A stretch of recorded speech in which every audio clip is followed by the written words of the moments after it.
Cette jungle indienne ancestrale regorge de vie.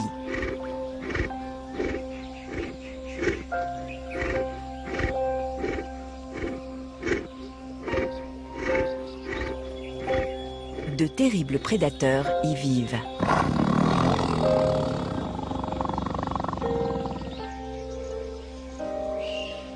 Tout comme leur proie. C'est une terre millénaire où les animaux règnent en maître et où la sélection naturelle régit le quotidien des espèces.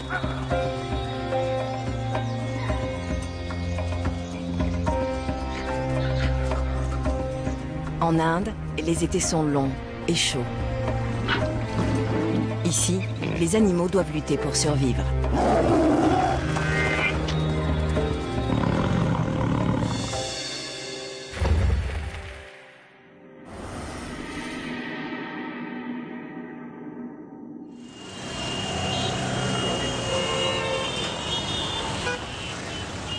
Nous sommes en Inde.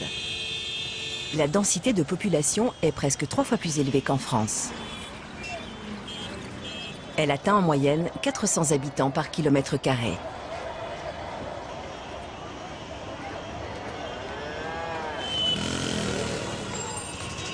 Loin des villes et de leurs foules, en revanche, se trouve un tout autre monde, méconnu des étrangers.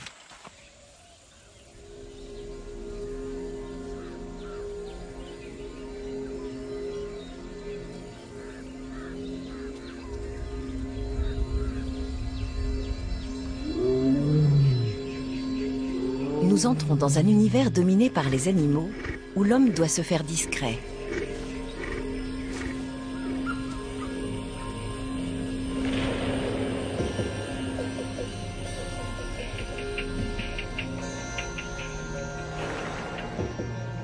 Nous nous trouvons dans la jungle de l'Inde centrale.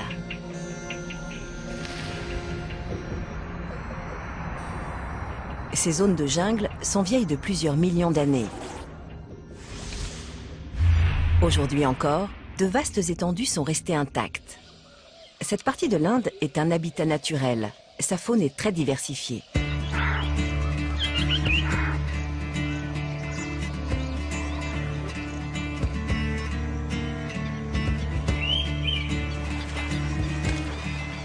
Ici, les ours cohabitent avec les sangliers. Les singes partagent leur territoire avec les mangoustes. La vie est partout, du sol aux cimes des arbres. De la plus petite espèce à la plus imposante, la jungle indienne est largement peuplée.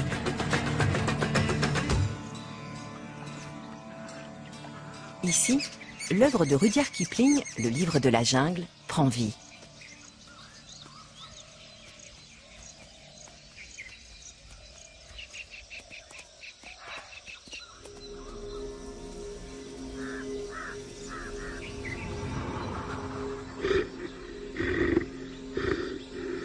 Nous entrons dans le territoire du tueur le plus majestueux de la planète, le tigre du Bengale.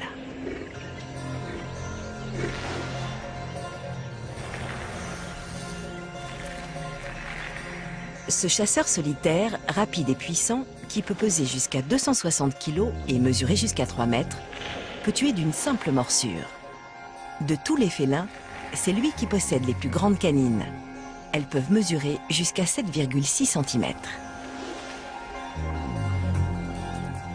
Cependant, ce redoutable prédateur n'est pas la seule menace pour les autres animaux.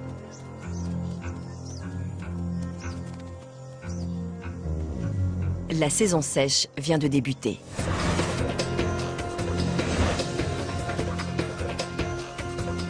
Pendant les 4 prochains mois, pas une goutte de pluie ne va tomber sur cette région. La température va monter jusqu'à 46 degrés et l'eau va se faire rare. Les animaux vont devoir prendre de grands risques pour survivre.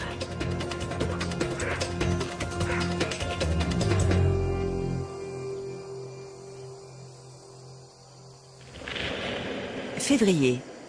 Pendant 3 mois, l'Inde bénéficie d'un temps sec, ensoleillé et relativement frais. En journée, la température ne dépasse pas 33 degrés.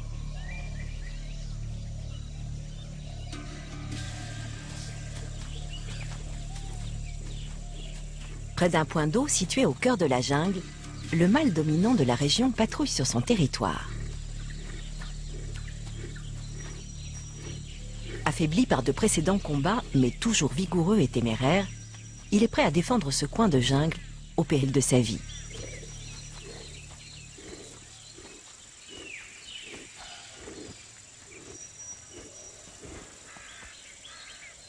Les points d'eau sont les terrains de chasse préférés des tigres. Celui-ci, en particulier, attire beaucoup de proies. C'est le plus grand point d'eau du secteur.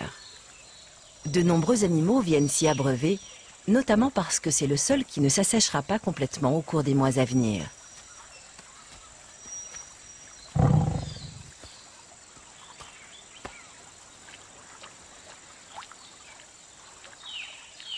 Ce tigre est le maître de ces lieux, propice aux embuscades. Il y boit autant qu'il le souhaite, dès qu'il le souhaite. C'est un privilège dont peu d'animaux de la jungle peuvent jouir.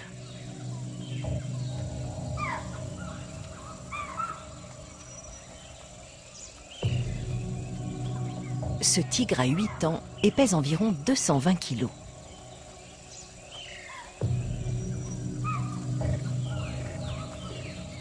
Les tigres mâles dominent rarement un territoire pendant plus de 3 ans. Celui-ci entame la 2e année de son règne. Un seul tigre couvre un large territoire. Si les proies sont abondantes, il peut s'étendre jusqu'à 150 km². Le marquage olfactif annonce aux autres tigres qu'ils arrivent sur ces terres. Les tigres marquent leur territoire avec leur urine ou leurs excréments. Vérifié et redéfini lors de chaque promenade nocturne, le marquage constitue l'une des activités principales du tigre, avec la chasse et le repos diurne. Ces rugissements indiquent sa présence aux femelles qui se trouvent sur son territoire, mais rappellent également aux mâles voisins de se tenir à l'écart. Ces appels sont émis à une fréquence si basse qu'ils résonnent à travers la végétation et sont audibles jusqu'à 5 km à la ronde. Ils partent dans toutes les directions, au plus profond de la jungle. Le nombre de rugissements augmente pendant la période de reproduction des tigres. Les mâles des environs les entendront forcément et attendront le bon moment pour se manifester. Le conflit est inévitable. Les jeunes rivaux doivent un jour ou l'autre se battre pour acquérir un territoire, ainsi que les femelles et les proies qui vont avec.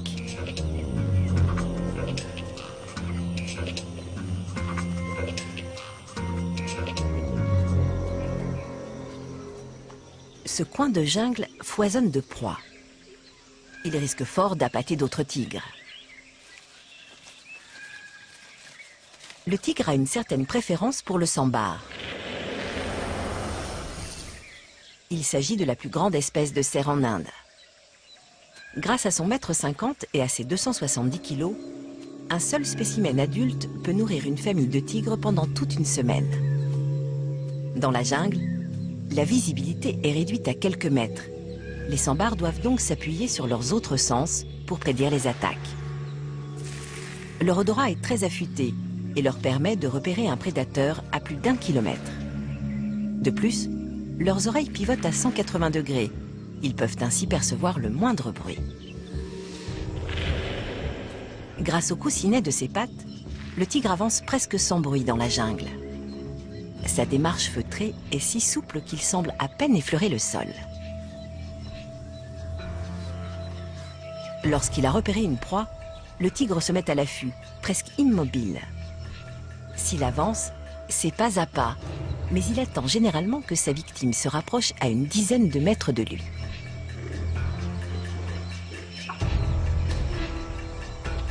Dès qu'il sent, voit ou entend le moindre indicateur de danger, le sambar donne l'alerte à ses semblables en tapant le sol avant de prendre la fuite.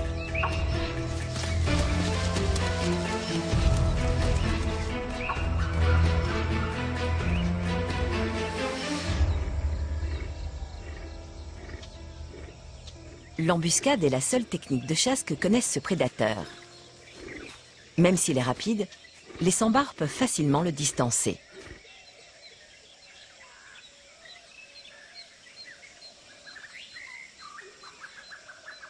Dans le livre de la jungle de Kipling, l'animal le plus dangereux n'est pas le tigre, mais le dhole, le chien sauvage d'Asie.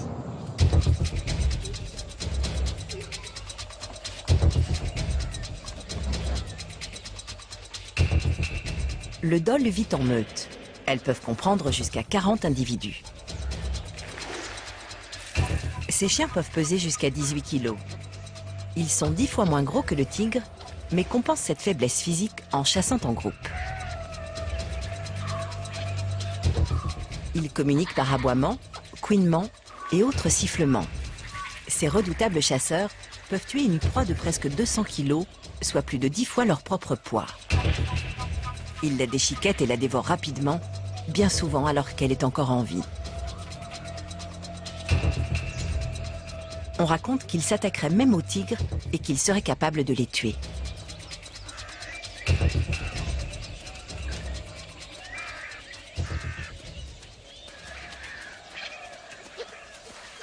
Leurs fréquentes interactions définissent la hiérarchie au sein de la meute. Chaque groupe de dholes est mené par un couple dominant. Seuls ce mâle et cette femelle s'accoupleront.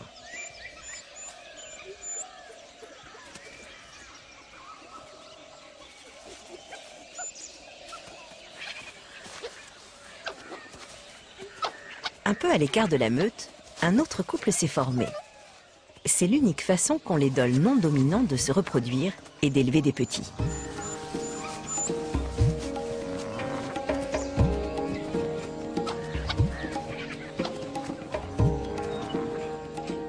C'est une entreprise très audacieuse. Ils risquent de perdre les avantages de la chasse en meute. Réussir à capturer des proies sans le groupe sera plus difficile.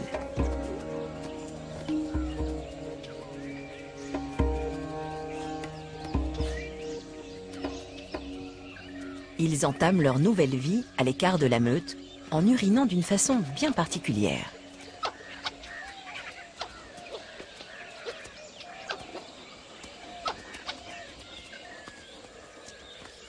Les nombreux sentiers de forêt leur permettent de se déplacer rapidement et au calme, ce qui leur donne l'avantage sur leur proie potentielle.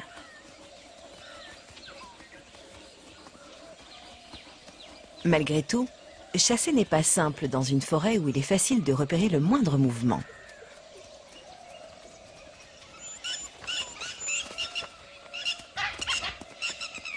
Un couple de vanneaux, dont le nid se trouve à même le sol, vient de donner l'alerte pour signaler la présence des chiens.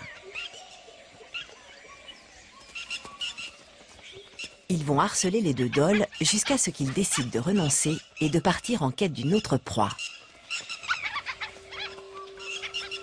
Leurs cris auront alerté les autres espèces susceptibles de les intéresser. Les vanneaux peuvent désormais retourner auprès de leurs petits, encore incapables de voler.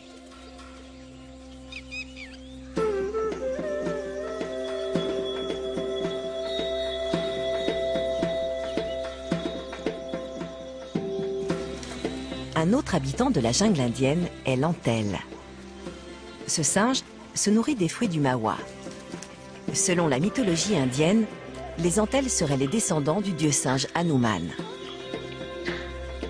Les bouddhistes et les hindous les vénèrent et leur ouvrent même leur temple. Les Seraxis profitent largement des habitudes alimentaires peu ordonnées des antelles, mais aussi de leur vigilance.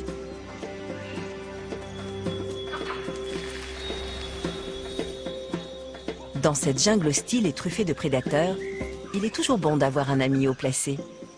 Si jamais un antelle repérait un quelconque danger, les cerfs en seraient immédiatement alertés. Le jeune couple de dholes approche justement.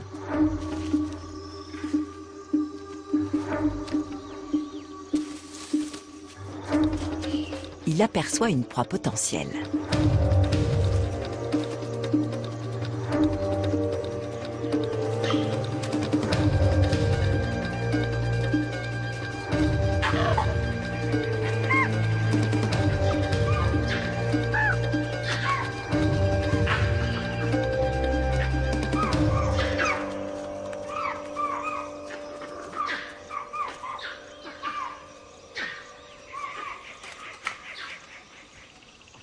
Avec cette multitude de regards vigilants, d'ouïes fines et d'odorats aiguisés, leur approche se solde par un échec.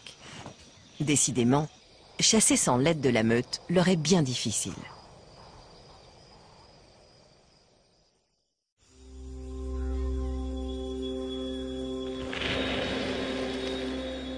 Mars. À cette époque de l'année, la température peut atteindre 38 degrés en journée. Pour les nombreux herbivores de la jungle, l'aube est le moment propice pour se nourrir.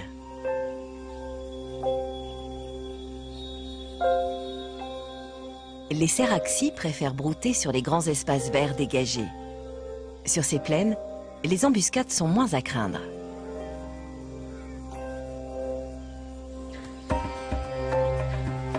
Pendant ce temps, les sambars marquent leur territoire en imprégnant de leur odeur les branches basses des arbres environnants.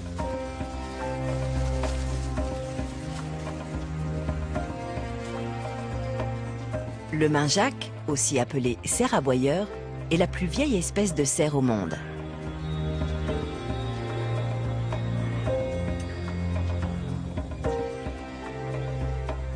Le nilgo, avec sa robe gris-bleu, est la plus grosse antilope d'Asie.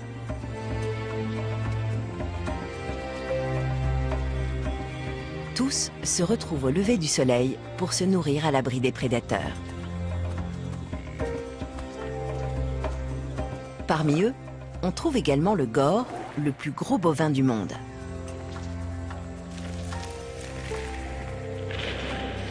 Il peut mesurer jusqu'à 2,20 m et peser plus d'1 tonne. Cette montagne de muscles peut se vanter d'avoir très peu de prédateurs. Il ressemble à s'y méprendre au bison américain, mais il est bien originaire d'Asie.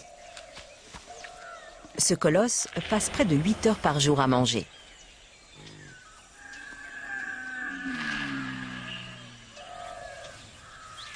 Les gors sont l'objet de nombreuses légendes. On raconte qu'ils auraient déjà piétiné à mort des villageois et même tué des tigres.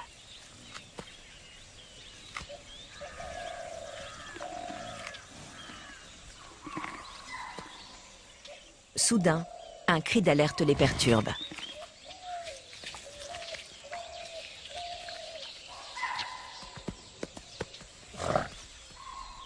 Un tigre du Bengale approche. Son arrivée vient interrompre le repas des herbivores. Un jeune céraxie refuse cependant de partir. Il se sait plus rapide que le tigre et ne se sent pas menacé. À pleine vitesse, un tigre ne peut courir qu'à 55 km/h. Un cerf, lui, peut atteindre les 65 km/h. À moins que le tigre n'arrive à ramper discrètement sur 15 mètres, charger le cerf serait un effort vain. Le cerf arriverait à s'enfuir et le tigre essuierait un échec au prix d'une grosse dépense d'énergie. Il préfère renoncer.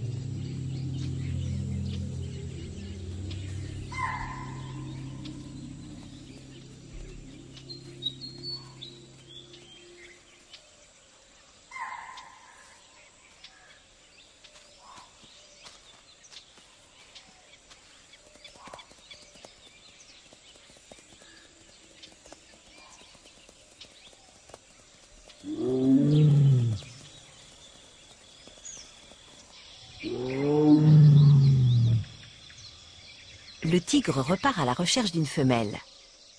Il tente d'en attirer une avec ses rugissements.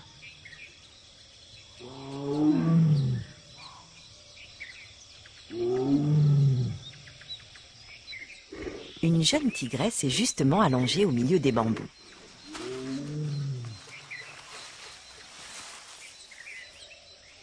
Elle peut ainsi rester à l'abri de la chaleur et protéger son petit.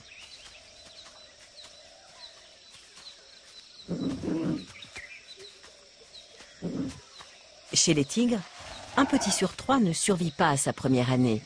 L'infanticide est la première cause de mortalité.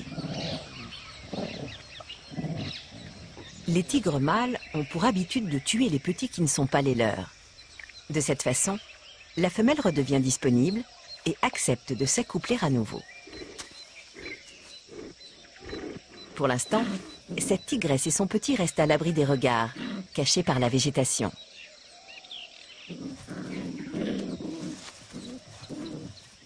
Non loin de là, la curiosité et la naïveté de ces deux autres petits, plus âgés, compliquent la tâche de leur mère. Leur vivacité l'empêche de les cacher pour les protéger. Le comportement turbulent des petits finit par attirer l'attention d'un mâle.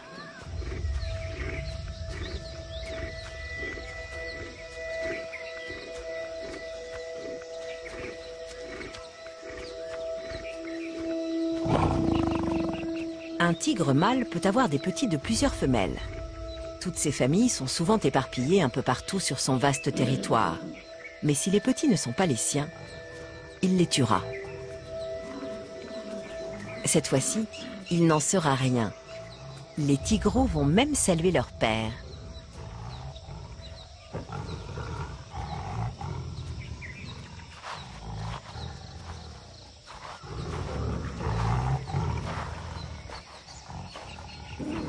Le mâle prend le temps de marquer olfactivement son territoire avant de s'installer près de sa progéniture.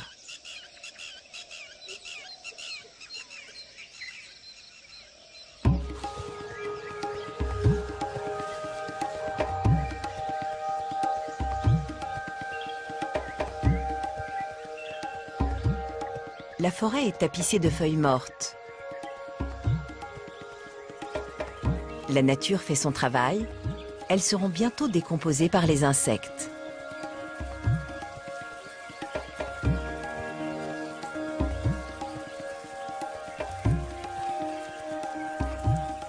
Les fruits du mawa fermentent sous la chaleur.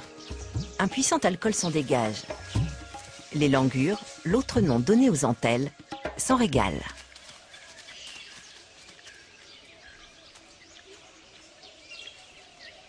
Très vite, les effets de l'alcool se font ressentir. Ils deviennent très chahuteurs.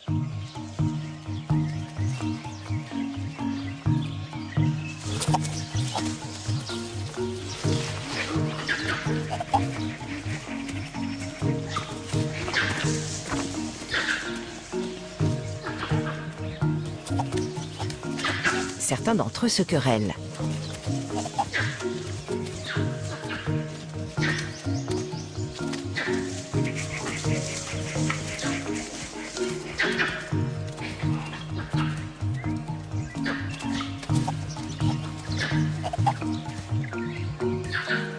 Enfin, ils finissent par s'endormir.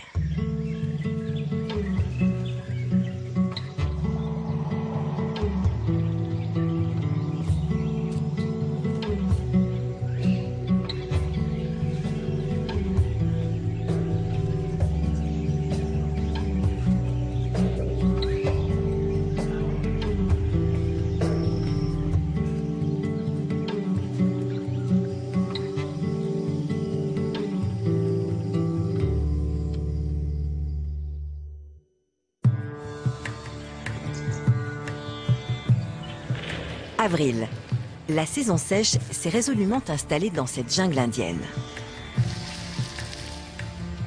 À cette époque de l'année, la température peut aller jusqu'à 43 degrés. Alors que le mercure continue à grimper, le niveau de l'eau dans cette région n'en finit pas de baisser.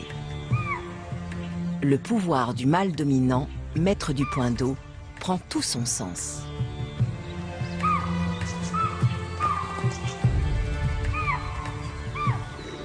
Un tel pouvoir lui octroie de nombreux privilèges. Parmi eux, celui de s'accoupler. Une tigresse a finalement répondu à ses appels.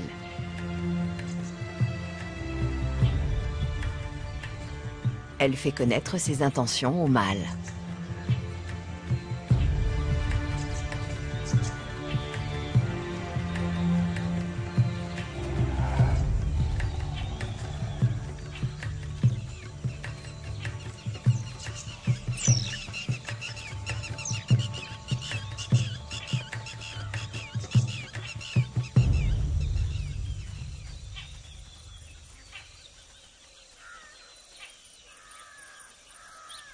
En cette période, tous les animaux sont en pleine parade nuptiale.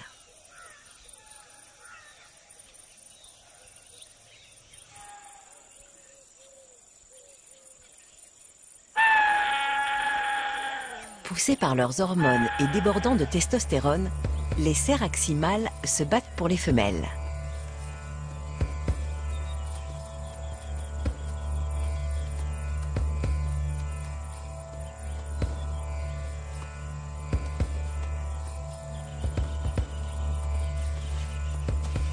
Pour s'affirmer en tant que mâle dominant, ils grattent le sol,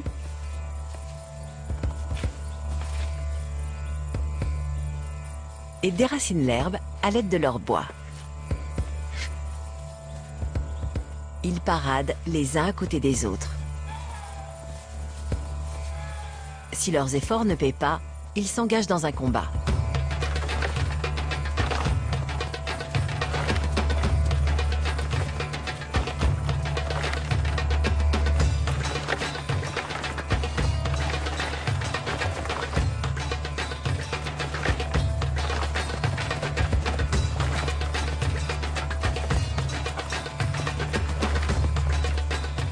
Les rivalités ont lieu entre cerfs de même taille.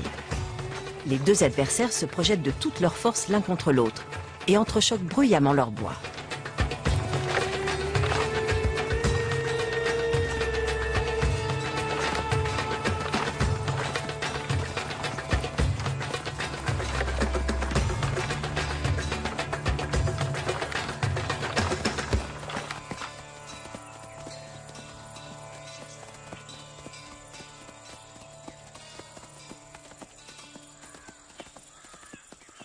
Ce mâle s'est montré plus fort que son rival. Rester le mâle dominant demande cependant beaucoup d'énergie, et les combats sont brutaux.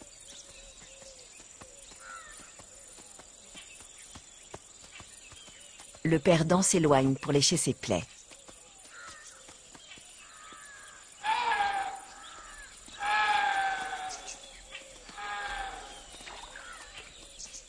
Comme toujours, le butin revient au vainqueur.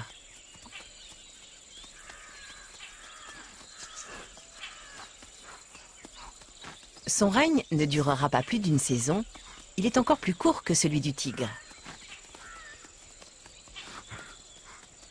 Il traverse la harde, reniflant l'air à la recherche de femelles réceptives.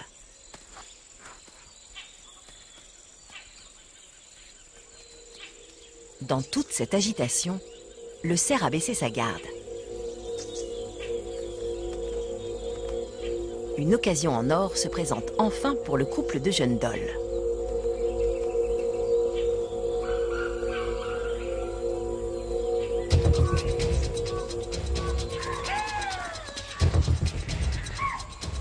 Au lieu de s'attaquer à un faon, il décide de s'en prendre à un mâle. Il lui sera plus difficile de prendre la fuite à travers la jungle dense à cause de ses bois imposants. L'assaut est donné. La course-poursuite commence.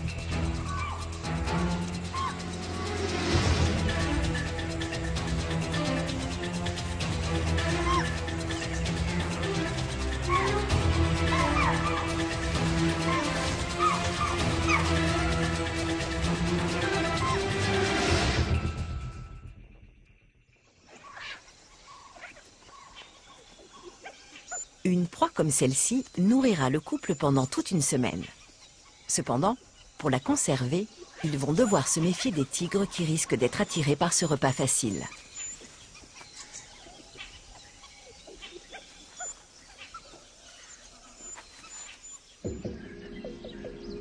Partout dans la forêt, des combats ont lieu.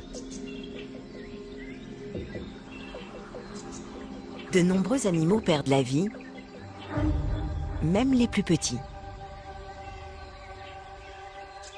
Une armée de fourmis rouges envahit une colonie voisine. La fourmi palpe de ses antennes toute autre fourmi qu'elle rencontre. Si celle-ci ne porte pas l'odeur de la colonie, les deux insectes tentent alors de se paralyser réciproquement par un jet d'acide formique ou par morsure pour répandre cet acide sur les plaies. Les hostilités ont lieu en pleine journée et peuvent durer plusieurs jours.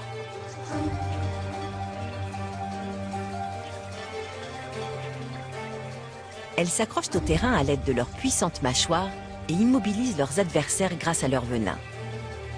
Même à cette petite échelle, la violence existe. elle est tout aussi brutale et cruelle.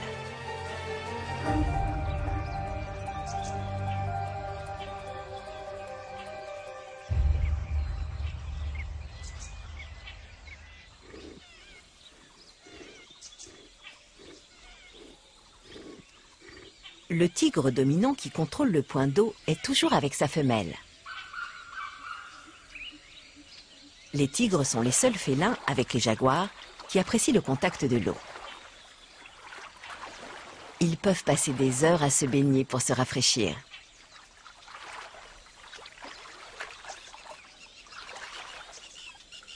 Ce couple a accès aux meilleurs endroits pour se baigner et il en profite d'ailleurs effrontément.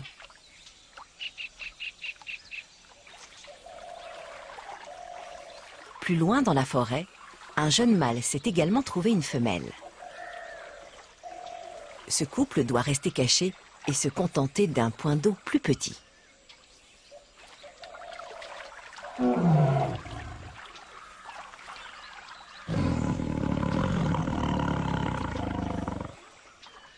Leur lieu de baignade aura bientôt disparu à cause de la sécheresse. Ils devront en trouver un autre. Mais pour l'instant, ils peuvent s'accoupler sans crainte, tapis au cœur de la jungle.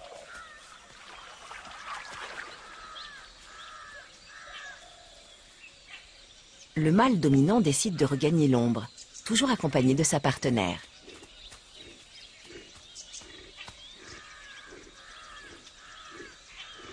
Les tigres se font la cour pendant plusieurs jours d'affilée. Pendant cette période, ils s'accouplent jusqu'à 50 fois par jour. Un son bien particulier les accueille alors qu'ils arrivent à l'ombre des arbres.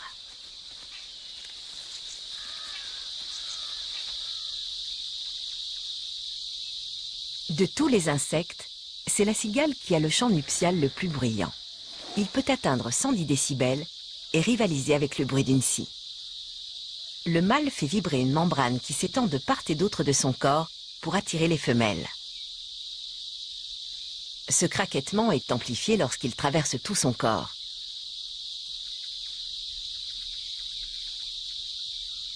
Chaque arbre peut accueillir une centaine de cigales. Le bruit qui en résulte est si fort qu'il repousse les oiseaux qui, en temps normal, viendraient les chasser pour se nourrir.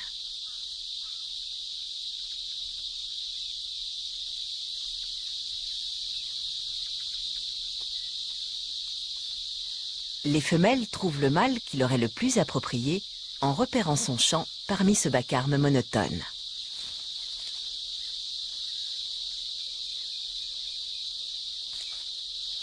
Les cigales se nourrissent de la sève qui coule juste sous l'écorce que leur rostre permet de percer.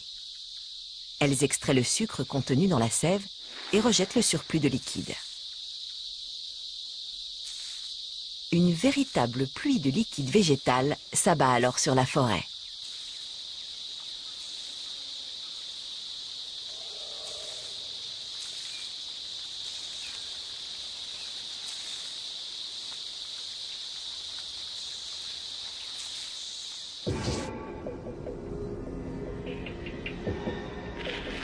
Mais le plein été dans cette partie du monde.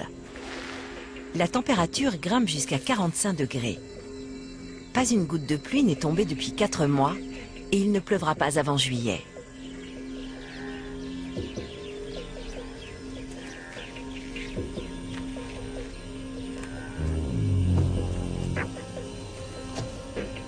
Les fleurs fanent, les feuilles tombent de leurs arbres.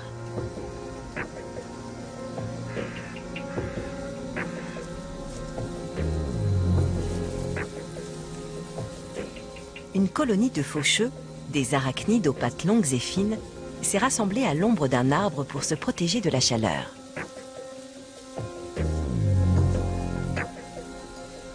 Ils sont près de 10 000 à se réfugier ici. Cette espèce d'insecte est vieille de 400 millions d'années. Un swimanga femelle construit son nid à partir de feuilles mortes, maintenues ensemble par de la toile d'araignée. Un martin pêcheur continue de chasser dans un point d'eau qui rapetisse de jour en jour. Si les conditions météorologiques sont rigoureuses, les martins pêcheurs sont amenés à quitter leur territoire. Les mâles sont plus attachés que les femelles à leur portion de cours d'eau et ne la quittent qu'à la dernière extrémité. Toujours immergé et au repos, le mâle dominant est aussi immobile qu'un rocher. L'accouplement terminé, il est à nouveau seul.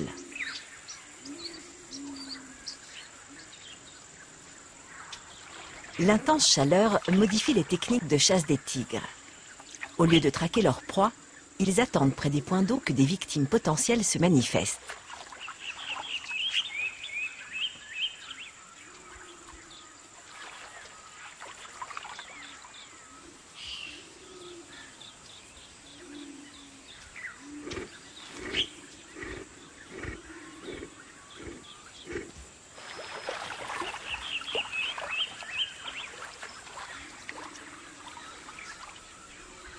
L'eau se fait de plus en plus rare à cette époque de l'année. Les prédateurs et leurs proies sont donc forcés de se côtoyer. Les langurs attendent que la tigresse ait fini de se rafraîchir avant d'envoyer un éclaireur.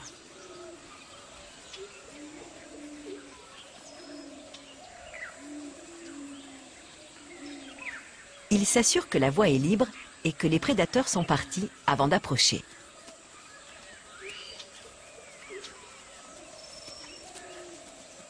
Les langurs font partie intégrante du régime alimentaire des tigres. Ils prennent donc un risque considérable en utilisant ce point d'eau.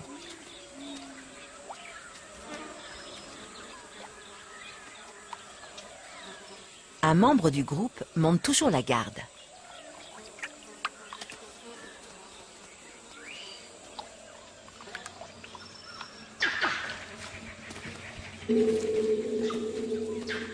La tigresse revient avec son petit. Lui aussi souffre de la chaleur et a besoin de se rafraîchir.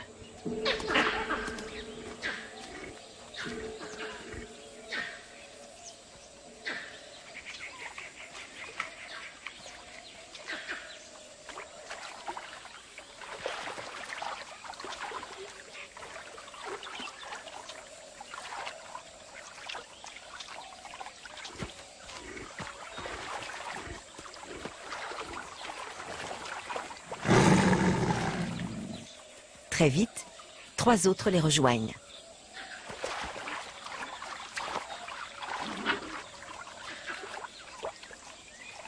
Cette petite a 3 ans. C'est la première fois qu'elle se baigne.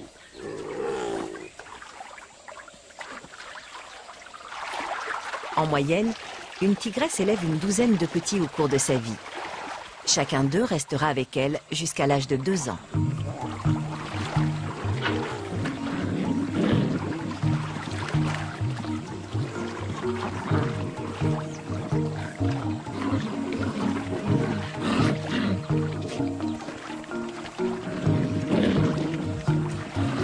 Les mâles de 18 mois et les jeunes femelles de 2 ans, forts de leurs 150 à 200 kg, sont généralement capables de chasser seuls ou avec leurs frères et sœurs. Peu à peu, le groupe se défait et chacun chasse en solitaire. Il semblerait que parvenus à l'âge adulte, les tigres d'une même portée continuent à se reconnaître entre eux. Pour la mère, surveiller 4 petits est un défi de taille. Pendant les 6 premiers mois de leur vie, elle doit manger suffisamment pour produire du lait. Ensuite, pendant les 8 mois qui suivent le sevrage, elle doit chasser pour se nourrir elle-même, mais aussi ses petits. Si elle n'attrape pas de proie, elle ne sera pas seule à mourir de faim.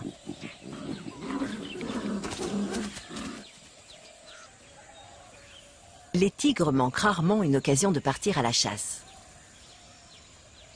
Bien camouflée dans les hautes herbes, la tigresse avance d'un pas feutré. Sa robe se fond parfaitement dans le décor. Malheureusement, la harde de Céraxie est trop éloignée pour tenter une attaque. Soudain, un mouvement à la lisière de la forêt attire son attention. Intriguée, elle s'approche avec précaution.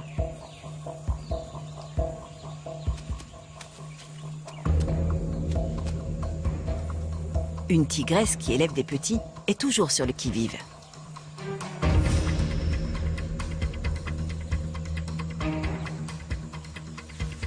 Ce jeune faon ferait un encas idéal pour sa tribu.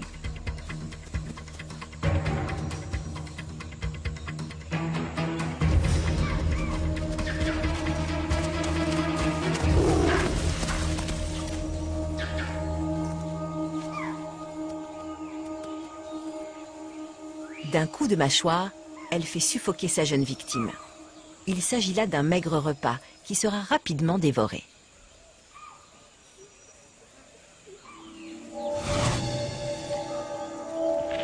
Juin. La fin de l'été approche. Le manque de pluie se fait plus que jamais ressentir.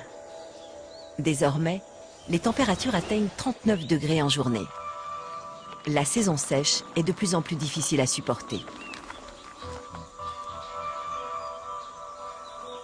Presque tous les points d'eau ont disparu. Il ne reste que les plus conséquents.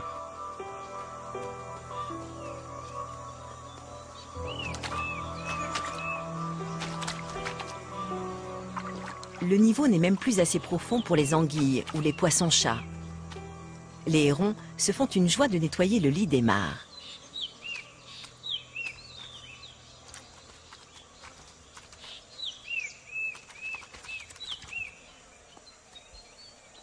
Les rares endroits où il est encore possible de venir s'hydrater sont assaillis par les espèces les plus vulnérables.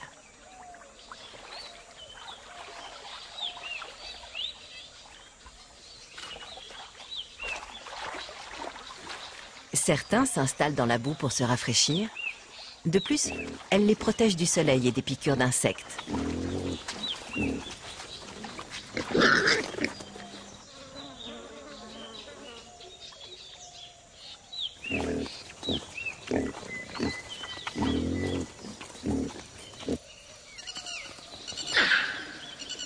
Les vanneaux doivent rester vigilants. Leurs petits sont des proies faciles.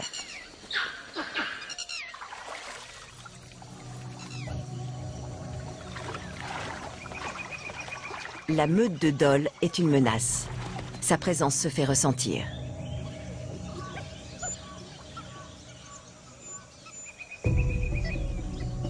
Le couple émancipé reste à l'écart. Nos deux fuyards veulent à tout prix éviter le conflit.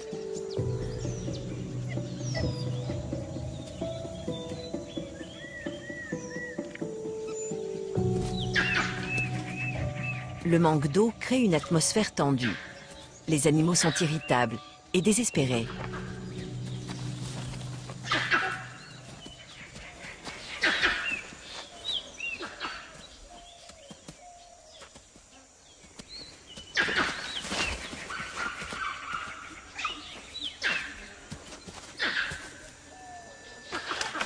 Avec la disparition des points d'eau, de nombreux tigres sont contraints de se déplacer vers des zones de plus en plus petites.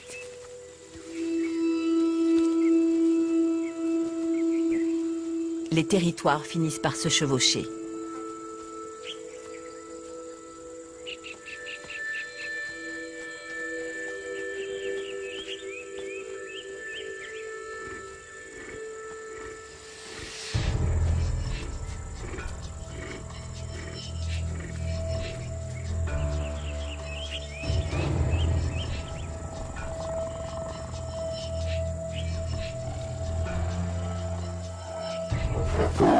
Les tigres, habituellement solitaires, se rencontrent. L'affrontement est bref, mais décisif. L'adversaire s'allonge pour exprimer sa soumission et reconnaître sa défaite.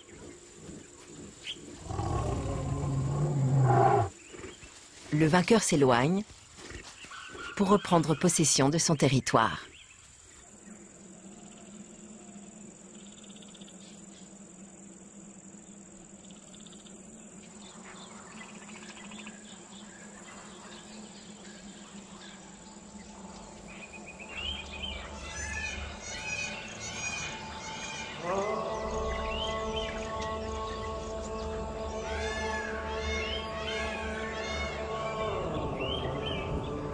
Les cris des paons et des brèves du Bengale annoncent l'arrivée imminente de la pluie tant attendue.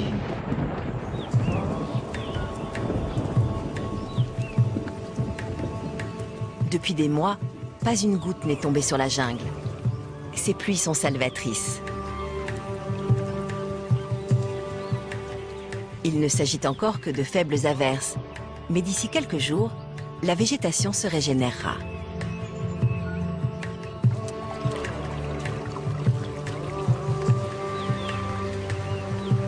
Les pluies deviennent plus fortes et plus fréquentes.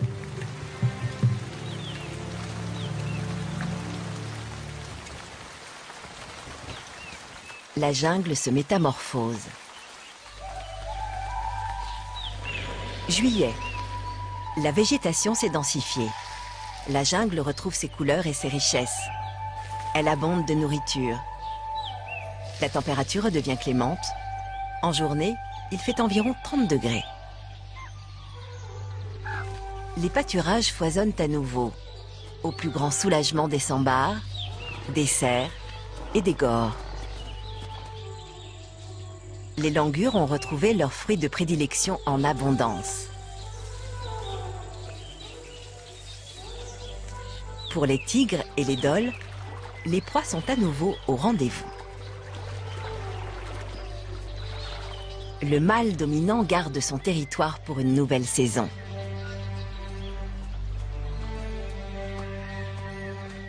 Sa partenaire est pleine, elle donnera naissance à une portée dans 1 mois. Le couple de dholes a non seulement survécu à son premier été loin de la meute, mais a également donné naissance à 3 chiots. Leur clan grandit. L'année prochaine, ils auront moins de mal à chasser.